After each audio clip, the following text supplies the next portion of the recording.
Hey everyone, welcome back to the channel. If you've ever felt frustrated by duplicate entries cluttering up your Google Sheets, this tutorial is for you. Today I'll walk you through a clear step-by-step process to find and filter those duplicates in your data using both formulas and conditional formatting. By the end of this video, you'll know exactly how to spot and even remove those pesky repeated values, all without any add-ons or manual eye strain. Let's jump right in. First things first, start by selecting your data. Now this might sound simple, but it's actually a really important foundational step. Take a second to look at your sheet and highlight the full range where you suspect duplicates might be hiding. For example, if your data fills columns A through E and rows 2 all the way to 26, you want to select from A2 to E26. It helps to click and drag to cover the full area, or you can enter the range manually.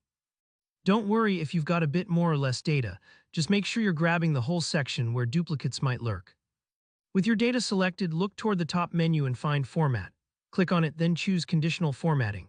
This is where the magic happens. Conditional formatting lets us highlight cells that meet certain conditions, so you can visually spot duplicates in one glance instead of combing through rows manually. If you've never used this feature before, don't stress, it's really user-friendly. Now on the right-hand panel, you'll see some options.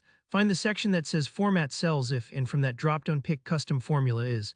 This is a powerful setting that lets you tell Google Sheets exactly what to look for instead of using just the built-in rules. When you choose Custom Formula Is, we're getting Sheets to do some thinking for us in the background. In the box that pops up, enter this formula exactly as you see it.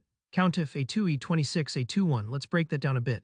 The COUNTIF function is checking how many times each value appears within your selected range. So if a value in cell A2 shows up more than once from A2 to E26, this rule will catch it. That one at the end simply means it's looking for repeats, anything that shows up more than a single time. Once you've typed in the formula, you can pick a highlight color to make those duplicates pop off the page, maybe a bright yellow or whatever stands out for you. Hit Done and let Google Sheets do its thing. It might take a few seconds, especially if you have a big dataset, but soon you'll see every duplicate value highlighted throughout your range. At this stage, the duplicates are super easy to spot. You can choose to review them one by one, remove redundant rows, or filter them out as needed. Think of it as shining a flashlight on every spot where an entry repeats. This not only cleans up your data, but also helps if you're doing analysis or sharing results with others. You want things to be tidy and reliable. And that's it. You've now learned how to quickly locate and highlight duplicates in Google Sheets using a custom formula and conditional formatting. I hope this method saves you time and effort next time you're cleaning up a messy spreadsheet. If you found this tutorial helpful, please give the video a like, and don't hesitate to leave a comment if you have any questions or run into issues. I'm here to help. And of course, if you want more tips and tricks for Google Sheets, be sure to subscribe so you don't miss the next tutorial. Thanks so much for watching and happy spreadsheeting.